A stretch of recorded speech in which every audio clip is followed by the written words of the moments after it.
ဆက်လက်ပြီးတော့စနေသားသမီးတွေတပတ်တာကန်ကြမှာကိုလမ်းညင်ဟောကြားမှာဖြစ်တဲ့အတွက်ကြောင့်22မှ8ရက်ဒီဇင်ဘာလ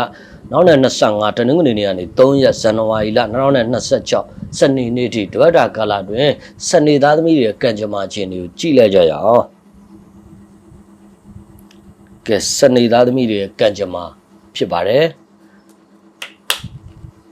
အဲ့တော့စနေသားသမီးတွေအနေနဲ့ဒီတပတ်မှာဆိုလို့ရှိရင်တော့ဘယ်လုံးမဆိုမျက်မျက်တတလောက်ကင်ကြံစီဆောင်ရမယ်ဆိုရင်အောင်မြင်နိုင်တဲ့တပတ်တာကာလလို့ပြောလို့ရပါတယ်တစ်ပတ်ဆောင်နဲ့လောက်တာမျိုးမှတ်မျက်တတာမျိုးဆိုရင်တော့ကိုယ့်ရဲ့အလောက်ကင်အကြံစီတွေကမအောင်မြင်နိုင်သလိုအတိုက်ခိုက်အပြိုင်အဆိုင်ရန်သဘောတွေဆောင်တတ်တဲ့ကာလလို့ပြောလို့ရပါတယ်အဲ့တော့အလောက်ကင်စီးပွားရေးနဲ့ပတ်သက်လို့ဟာလာအရေးကြီးကိစ္စတွေလုပ်ဖို့ဆိုလို့ရှိရင်တော့သတိထားဖို့လိုတယ်ဟာလာနည်းနည်းလေးစကားပြောရများတာမျိုးလေးတွေကြုံရတတ်တယ်ပေါ့နော်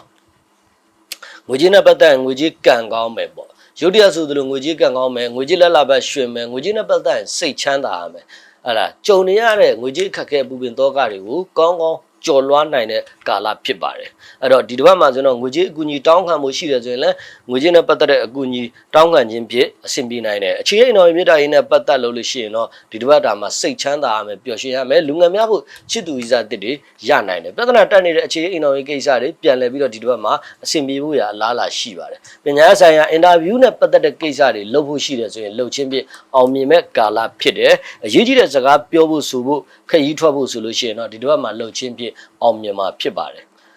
အဲ့တော့ကျမ်းမာရေးနဲ့ပတ်သက်တဲ့ကိစ္စတွေကိုကြည့်မယ်ဆိုရင်တော့ကျမ်းမာရေးအနှဲငယ်ထူကြတာမျိုးလေးဖြစ်တယ်ခေါင်းကိုက်တာခေါင်းမူတာသွားတပ်ဖုံးနဲ့ပတ်သက်တဲ့ယောဂဒီလိုဟာမျိုးတွေဖြစ်တတ်တယ်အဲ့တော့ဒီတစ်ပတ်ဒီဘယ်လိုပဲဖြစ်ဖြစ်ကံကောင်းတဲ့ຢာဂိုင်လုံးများတယ်ကံကောင်းတဲ့အခြေအနေတွေမှာပါဝင်နေတာဖြစ်ပါတယ်အဲ့တော့ဒီတစ်ပတ်မှာဟလာ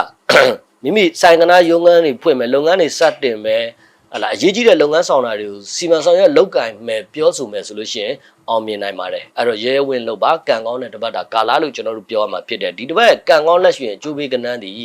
၄ကဏ္ဍ၆ကဏ္ဍဖြစ်ပါတယ်အကျိုးပေးတဲ့အရာကြက်သွေးရောင်ဖြစ်ပါတယ်စနေသားသမီးမိတ်ဆွေများအတွက်ပါ